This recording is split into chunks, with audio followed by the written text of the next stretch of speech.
Welcome back to the Old Fashioned Real Estate Show. My name is Jeffrey Holst, and that guy, Brian Leverage. Glad to be here with you again.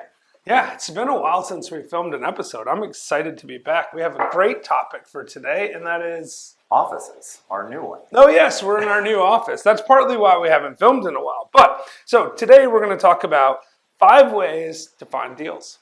Okay. I'm looking forward to it. Cool. We get these questions a lot from investors. Hey, what's the best way to do something, or what are some of the things that you guys do? So we're here to share that knowledge with you. And we're going to do it right after this.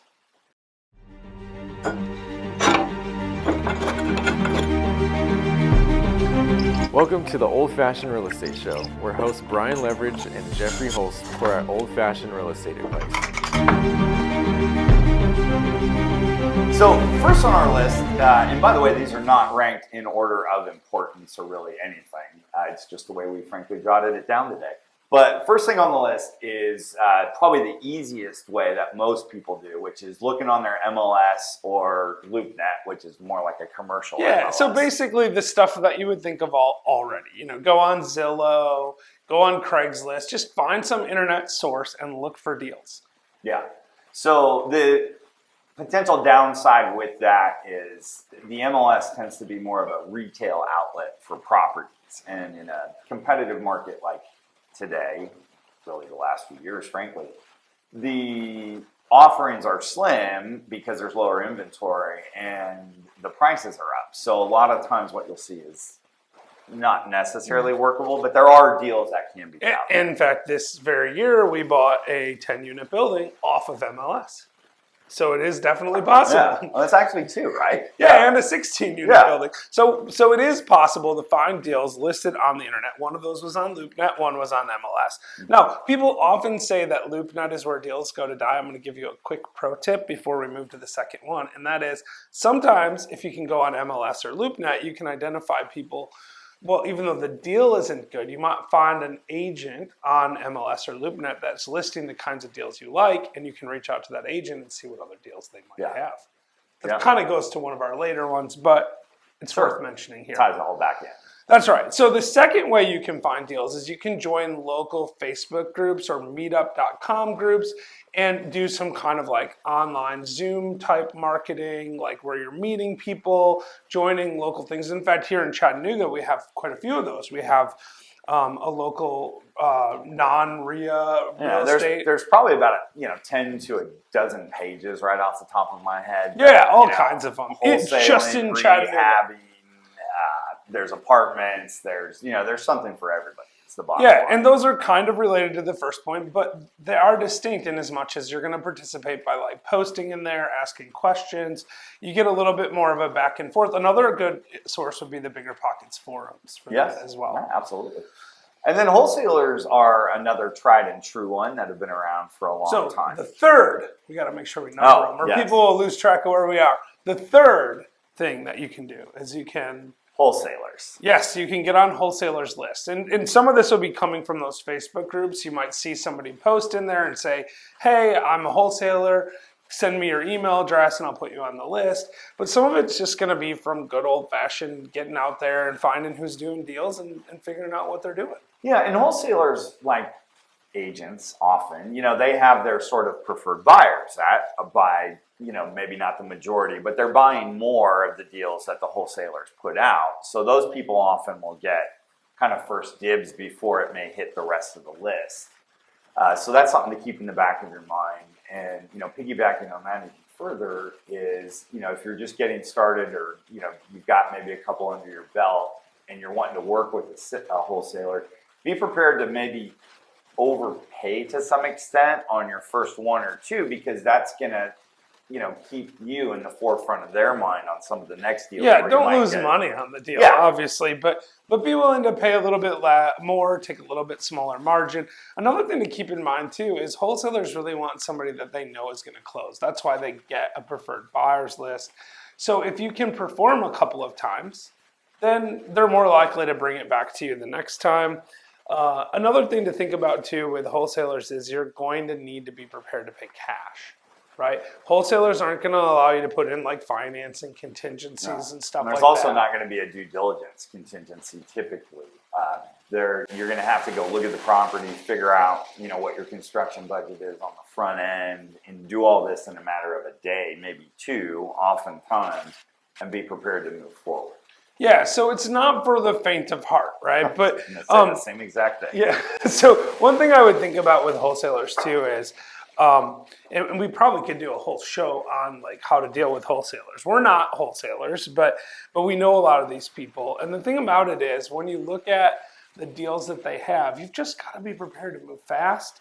But you also have to be, you just also have to be really right. You really need to know what you you're have to be looking for. confident in your own processes and everything that you're doing, and be able to move quickly. And if you're still learning, finding your way, etc., and all that stuff, then It might not be the best. that source may of not be deals. the best way to go right out of the gate. Yeah, I mean, the last time I bought from a wholesaler, just to full disclosure, they sent out an email to their list. I saw the property. Brian and I actually bought this property together. I saw that it was on a street where I had other property, and I, excuse me, I immediately made the offer and got it accepted on the spot. I didn't even go look at it because I knew the property already. Yeah. So that takes us to number 4 on our list. This is hard. That's a hard one too. Number 4. Your drink or number 4? A little of both. Apparently, I made that one a little stronger than I intended. But it is the old-fashioned real estate show, and we do have these beautiful old-fashioned glasses, which you can buy on our website. Yeah. Speaking of commercials, before we go to number 4, let's show a commercial from our sponsor. Great. You guys need to learn about cost segregation, which you can do by going to our website, oldfashionedtaxsavings.com. Yes, and if you go there and you fill out the form, you can get a free, no-cost benefit analysis that will show you how much money you can save and what it will take to do that. Wow, I like those guys. Yeah. All right. So They were us. Yes. The commercial. Just for you, since you don't watch the show later, I just Right. thought I'd share with you that it was us that was the commercial. So number 4 on our list is creating your own wholesale list yourself, right? Right. And that is, of course, something that a lot of people say when they first want to get into real estate is that they're going to become wholesalers first because they don't have money. I think that's a mistake. There's nothing wrong with becoming a wholesaler, but it does take money and effort to be a wholesaler.